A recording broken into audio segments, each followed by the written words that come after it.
सांगतात की घरकुलं केली सारखा एवढा सगळ्यात मोठा भ्रष्टाचार कुठे झाला असेल तर घरकुलामध्ये झाला असेल. आणि ते छत्रपतींचे विचार नसतील तर छत्रपती तुमच्या हाताने इथं आष्टात बसतील असं मला वाटत नाही. यावं लागेल की आम्ही राजकारण केलेलं नाही, आम्ही कुठं बोर्ड लावलेलं नाहीत, आम्ही मोठं बोललो नाही. त्याच पक्ष त्या ठिकाणी काम करू शकतो कारण आम्ही सत्य आहे. ज्यावेळेला तुमच्या नगरपालिका हातात असते तर काय झोपाकडे का तुम्ही?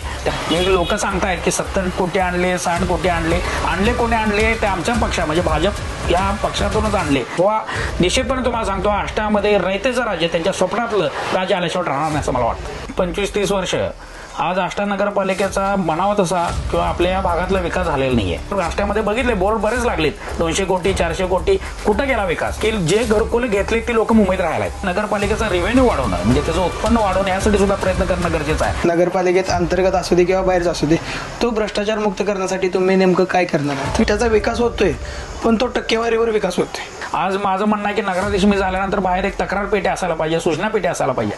लोकांनी त्यामध्ये सूचना टाकायला पाहिजे आणि कर्मचाऱ्यांनी त्याच्यावर लक्ष ठेवायला नसेल तर नगराध्यक्ष म्हणून त्यावर मी निश्चितपणे लक्ष ठेवेन. आणि 1 वर्षानंतर मी निश्चित तुम्हाला सांगतो तक्रार मुक्त हे आष्टा नगरपालिका असेल यासाठी मी निश्चितपणे प्रयत्न करणार.